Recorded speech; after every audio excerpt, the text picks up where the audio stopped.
एक तरफ अमेरिका और इजराइल है तो दूसरी तरफ ईरान ने अकेले ही कई देशों की नींद उड़ाकर रखी। खाड़ी देशों में एटमी हमलों से बचाने वाले सर्वाइवल शेल्टर की मांग जबरदस्त तरीके से बढ़ गई। क्या दुनिया एक बार फिर एटमी तबाही के मुहाने पर खड़ा है? पाठशाला के एक्स्ट्रा क्लास में अब नेक्स्ट चैप्टर। महान वैज्ञानिक अल्बर्ट आइंस्टाइन ने एक बार कहा था कि मुझे नहीं पता कि तीसरा विश्व युद्ध किन हथियारों से लड़ा जाएगा, लेकिन यह तय है कि चौथा विश्व युद्ध लाठी और पत्थरों से लड़ा जाएगा। कहने का मतलब यह था कि इतने युद्ध लड़े जाएंगे कि चौथे विश्व युद्ध तक सभी हथियार ही खत्म हो जाएंगे। और मौजूदा दौर में यह बात कहीं ना कहीं सच साबित होती दिख रही है। ऐसा इसलिए क्योंकि दुनिया में जंग के कई मोर्चे खुल गए हैं।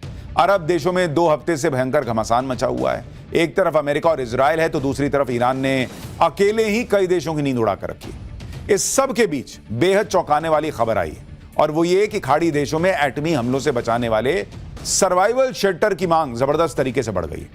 सवाल है कि अरब मुल्कों में छिड़ी जंग क्या परमाणु हथियारों के इस्तेमाल तक जा सकती है? क्या दुनिया एक बार फिर एटमी तबाही के मुहाने पर खड़ा है? क्यों ये सवाल उठ रहे हैं, इस सुपर एक्सक्लूसिव रिपोर्ट में देखिए। एक धमाका और सब खत्म। आग का गोला जिसकी तपन सूरज की गर्मी से कई गुना ज्यादा होती है।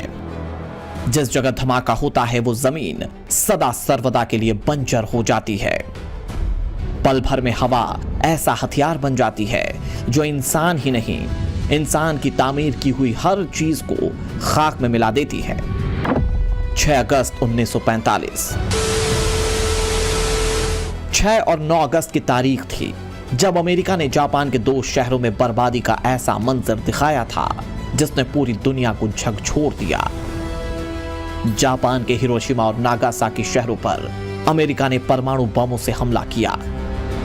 इस हमले में हिरोशिमा की 3.5 लाख की आबादी में से 1.5 लाख लोग पल भर में राख के ढेर में तब्दील हो गए थे। तो सवाल यह है कि क्या दुनिया फिर एक बार ऐसी ही तबाही के मुहाने पर है? क्या अमेरिका और ईरान यही चाहते हैं? क्या अरब में छिड़ी जंग का आखिरी अंजाम यही होने वाला है? 81 साल बाद क्या दुनिया एक बार फिर से एटम बम से तबाही के मुहाने पर है? यकीन मानिए, हमारी सरहद से महज 3000 किलोमीटर के फासले पर बरस रहा बारूद अब उस मुकाम तक आ पहुंचा है जहां से धरती को दहलाने वाली साजिशों की शुरुआत होती है। 2 हफ्ते से जंग छिड़ी हुई है। कहने को सिर्फ अमेरिका और ईरान लड़ रहे हैं, लेकिन इस युद्ध की तपेश आधी दुनिया शिद्दत से महसूस कर रही है और ये खौफ अब और बढ़ने वाला है। जानना चाहते हैं क्यों? तो दुनिया के अखबारों की इन हेडलाइंस को देख लीजिए जिनमें एटम बम के धमाके का खौफ साफ नजर आ रहा है। इसे ऐसे समझिए, दुनिया में बम शेल्टर या बंकर्स की मांग कई गुना बढ़ गई है। बंकरों की ज्यादातर डिमांड खाड़ी देश बहरीन, कतर, कुवैत और यूएई से है। अमेरिका में भी बम शेल्टर बंकर्स की डिमांड में कई गुना बढ़ोतरी हुई है। यह दावा अमेरिका के रॉन हबर्ट का है जो अमेरिका के टेक्सास में कई दशक से बम शेल्टर बनाने वाली कंपनी चला रहे हैं। कंपनी का नाम एटलस सर्वाइकल शेल्टर्स है। रॉन हबर्ट के मुताबिक अमेरिका और ईरान की जंग जैसे जैसे आगे बढ़ रही है, दुनिया के अलग अलग देशों से एटम बम से धमाके से बचने के लिए शेल्टर्स की डिमांड लगातार बढ़ रही है। सवाल यह है कि ये बंकर कैसे होते हैं और किस चीज से बने होते हैं। सवाल ये भी है कि क्या इन बंकरों में रहते हुए परमाणु हमलों से बचा जा सकता है। युद्ध के दौरान हमलों से बचने के लिए बंकर का चलन कई देशों में पहले से ही है। ज्यादातर देशों में इस तरह के बंकर कंक्रीट से बनाए जा सकते हैं, तो कई जगह इन्हें फैक्ट्री में लोहे से तैयार किया जाता है और फिर उन देशों तक भेजा जाता है जहां युद्ध छिड़ा हो। एक साधारण बैकयार्ड बंकर में 4 लोग जमीन के नीचे लगभग 1 सप्ताह तक रह सकते हैं। यह बंकर बम धमाकों और किसी भी रेडिएशन से बचाता है। इसकी कीमत लगभग $25,000 होती है। रुपए के हिसाब से देखें तो करीब 23 लाख तक। इसमें एडवांस मॉडल के लोग कई साल तक रह सकते हैं, लेकिन ऐसे बंकर की कीमत करोड़ों में हो सकती है। अमेरिकी कंपनी के मुताबिक खाड़ी देशों से लगातार न्यूक्लियर हमले के दौरान बचने वाले बंकरों की डिमांड आ रही है। ईरान के करीब सभी पड़ोसी देश बंकर बनाने का ऑर्डर दे रहे हैं, लेकिन सवाल यह है कि क्या वाकई अमेरिका एटमी हमला कर सकता है? अरब देशों में छिड़े युद्ध के बाद दुनिया दो धड़ों में बढ़ती नजर आ रही है। एक तरफ वो देश जो इजराइल और अमेरिका के साथ है, तो ईरान का समर्थन करने वाले देशों की भी कमी नहीं है। रूस, चीन और उत्तर कोरिया जैसे देश खोलकर ईरान पर हमले का विरोध कर रहे हैं। रूस के राष्ट्रपति व्लादिमीर पुतिन पहले दिन से ही ईरान पर अमेरिका और इजराइल के हमलों का विरोध कर रहे हैं। चीन पर भी ईरान को चोरी से हथियार देने के आरोप लगते रहे हैं। इन सब के बीच उत्तर कोरिया के तानाशाह किम जोंग उन ने भी ईरान का समर्थन कर दिया है। उत्तर कोरिया ने अमेरिका इजराइल के ईरान पर हमलों को अवैध बताया और इसे ईरान की संप्रभुता का उल्लंघन बताया। उत्तर कोरिया मानता है कि सर्वोच्च नेता चुनने के अधिकार ईरान को हैं और वो इसका सम्मान करते हैं। ईरान और उत्तर कोरिया की पुरानी दोस्ती है। 1980 के दशक में ईरान इराक युद्ध के दौरान उत्तर कोरिया ने ईरान को हथियार दिए थे। ईरान जिन मिसाइलों से अरब देशों को निशाना बना रहा है, उस मिसाइल तकनीक के पीछे भी उत्तर कोरिया का हाथ माना जाता है। इसके साथ ही नॉर्थ कोरिया के तानाशाह किम की एटमी सनक से दुनिया वाकिफ है। जाहिर है, अगर किम ईरान के साथ खुलकर मैदान में उतरता है तो एटमी हथियारों के इस्तेमाल से इनकार नहीं किया जा सकता। रही बात रूस की, तो प्रेसिडेंट पुतिन कई बार परमाणु हथियार दागने की बात कह चुके हैं। रूस और यूक्रेन की जंग को 4 साल हो चुके हैं। इस दौरान कई ऐसे मौके आए जब राष्ट्रपति पुतिन ने यूक्रेन और यूक्रेन के कंधे पर बंदूक रखकर मॉस्को को धमकाने वाले देशों को एटमी हथियारों की धमकी दी। प्रेसिडेंट पुतिन ने जो कहा वो काफी हद तक सच है। रूस के पास परमाणु हथियारों का एक बड़ा जखीरा है। यह बात किसी से छिपी नहीं है। हाल ही में रूस ने अपने न्यूक्लियर टॉर्पीडो का कामयाबी से टेस्ट कर लिया था। लेकिन सवाल यह है कि अगर रूस और अमेरिका के बीच एटमी जंग होती है तो क्या होगा? तो इसे इस तरह से समझा जा सकता है, दुनिया में जितने परमाणु हथियार हैं उनमें से 90% से ज्यादा रूस और अमेरिका के पास हैं। दुनिया के दोनों ताकतवर देशों के बीच परमाणु जंग में आसमान कुछ इसी तरह से नजर आएगा। हजारों मिसाइलें आसमान में उड़ेंगी जो धरती पर तबाही का ऐसा मंजर लाएंगी जिसे काबू करना किसी के वश में नहीं होगा। परमाणु धमाके से उठने वाला काला धुआं धीरे धीरे धरती के बड़े हिस्से को ढक सकता है। सिर्फ 15 दिन में धरती के बड़े हिस्से से सूरज की किरणें गायब हो जाएंगी, जिसका असर यह होगा कि धरती का बड़ा हिस्सा, जिसमें तापमान कई गुना नीचे जा सकता है और इससे करोड़ों लोगों की मौत हो सकती है।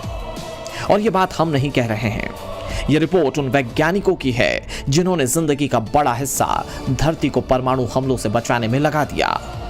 यानी एक धमाका धरती पर कहर बनकर टूट सकता है। मानवता पर सबसे बड़ा खतरा हो सकता है, जिसमें सिर्फ युद्ध लड़ने वाले देश ही नहीं बल्कि वो देश भी तबाह होंगे जिनका इस जंग से कोई वास्ता नहीं है। लिहाजा जितनी जल्दी हो सके युद्ध रुक जाना चाहिए, ताकि फिर कहीं हिरोशिमा नागासाकी ना बने, ताकि फिर किसी को पीढ़ियों की पीड़ा ना झेलनी पड़े। उम्मीद है ईरान से बहरीन और कतर से कुवैत तक बरसता बारूद जल्द थम जाएगा, अमन का रास्ता निकलेगा। दुनिया ने अब तक सिर्फ एक बार एटम बम की तबाही देखी है, वो भी तब जब द्वितीय विश्व युद्ध के दौरान में अमेरिका ने जापान के 2 शहरों हिरोशिमा और नागासाकी पर एटम बम गिराए थे। जापान से कई गुना ज्यादा ताकतवर फौज होने के बावजूद भी अमेरिका को एटम बम का सहारा लेना पड़ा था। सवाल यह है कि क्या इस बार भी ईरान के मामले में ऐसा हो सकता है? ईरान पर बरसते अमेरिकी और इजरायली बारूद की वजह खामेनेई की एटमी ख्वाहिश थी। ईरान हर हाल में परमाणु बम बनाना चाहता था। अमेरिका को यह रत्ती भर भी बर्दाश्त नहीं था। यही वजह है कि पिछले साल अमेरिका ने ईरान के एटमी ठिकानों पर बंकर बस्टर बम बरसाए थे। बावजूद इसके ईरान ने अपनी एटमी जिद नहीं छोड़ी। लिहाजा अमेरिका और इजराइल ने ईरान की एटमी जिद को परमानेंट सर्जरी करने में ही भलाई समझी। लेकिन खामेनेई के खात्मे के बाद भी जंग थमना तो दूर, ये कई गुना भड़क चुकी है और अमेरिकी राष्ट्रपति डोनाल्ड ट्रंप बार बार इशारा कर रहे हैं कि यह युद्ध ऐसे ही खत्म नहीं होगा और अभी तो अमेरिका का असली वार बाकी है।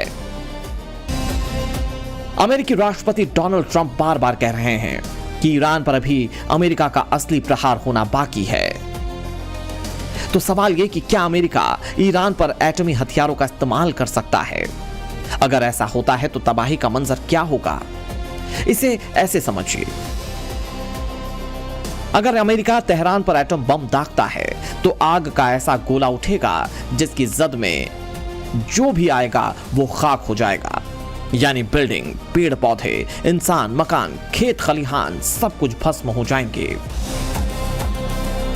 और ये तबाही तेहरान में ही नहीं होगी, दमिश्क से लेकर बेरूत और बगदाद तक, यानी कि जहां तक रेडिएशन फैलेगा वहां तक सिर्फ बर्बादी ही बर्बादी होगी। वैसे तो अमेरिका ने 1992 के बाद से कोई परमाणु परीक्षण नहीं किया, लेकिन अमेरिका के पास ऐसे एटमी हथियार मौजूद हैं जो धरती के हर कोने तक महाविनाश ला सकते हैं। दुनिया का सबसे ताकतवर परमाणु बम अमेरिका के पास है, जिसका नाम है B-83। इसे B-2 बॉम्बर से गिराया जा सकता है। इसकी ताकत का अंदाजा इसी से लगाया जा सकता है कि जापान के हिरोशिमा पर गिराए गए बम 15 किलो टन TNT के बराबर थे। मतलब उस बम की ताकत 15,000 टन बारूद जितनी थी, जबकि B-83 बम की ताकत 1.2 मेगा टन TNT है, यानी कि करीब 12 लाख टन बारूद जितनी। इतना ताकतवर बम अगर कहीं गिरा दिया जाए तो पूरा का पूरा शहर पल भर में राख हो सकता है। यानी एक बटन दबाने से सिर्फ 1600 सेकंड में धरती पर ऐसी तबाही आ सकती है जिसे रोक पाना नामुमकिन है। सवाल यह है कि जब दुनिया के ताकतवर देश इसका अंजाम जानते हैं तो एटम बम की होड़ क्यों? ऐसा नहीं है कि दुनिया से महाविनाश के हथियारों के खात्मे की कोशिश नहीं की जा रही है। साल 1986 में दुनिया भर में लगभग 70,300 परमाणु हथियार थे, जिनकी संख्या साल 2000 में घटकर 38,000 और फिर 2025 में घटकर 12,241 रह गई। बावजूद इसके दुनिया पर एटमी तबाही का साया खत्म नहीं हुआ है। अमेरिका और ईरान की जंग की चौहद्दी जितनी बढ़ेगी, एटमी हमले की आशंका उतनी ही प्रबल होगी। मिडिल ईस्ट में छिड़ी जंग में अमेरिका से ही परमाणु हथियारों के इस्तेमाल की आशंका नहीं है। ईरान भी इसमें पीछे नहीं है। भले ही ईरान के पास परमाणु हथियार नहीं है, लेकिन ईरान पहले ही इजराइल के डिमोना परमाणु रिएक्टर को निशाना बनाने की धमकी दे चुका है। अमेरिका के हमलों के बीच ईरानी फौज के एक ऑफिसर ने कहा कि अगर अमेरिका और इजराइल ईरान में सत्ता बदलने की कोशिश करते हैं तो ईरान अपना आखिरी प्रहार कर सकता है। ईरान के इस बयान ने दुनिया भर में चिंता बढ़ा दी है। वजह यह है कि ईरान के पास भले ही परमाणु बम ना हो, लेकिन अगर डिमोना परमाणु रिएक्टर पर हमला हुआ तो वो किसी एटम बम धमाके से कम नहीं होगा। इस परमाणु रिएक्टर का निर्माण 1958 में शुरू हुआ। 1963 में डिमोना न्यूक्लियर रिएक्टर शुरू हो चुका था। इस रिएक्टर से इजराइल 26 मेगावाट से ज्यादा बिजली बनाता है। इजराइल की मीडिया रिपोर्ट्स की माने तो डिमोना रिएक्टर से अब तक लगभग 800 किलोग्राम हथियार ग्रेड प्लूटोनियम तैयार किया जा चुका है। इसके अलावा 6 दशक से जमा हुआ परमाणु कचरा और अन्य रेडियो एक्टिव मटेरियल भी वहां मौजूद हैं।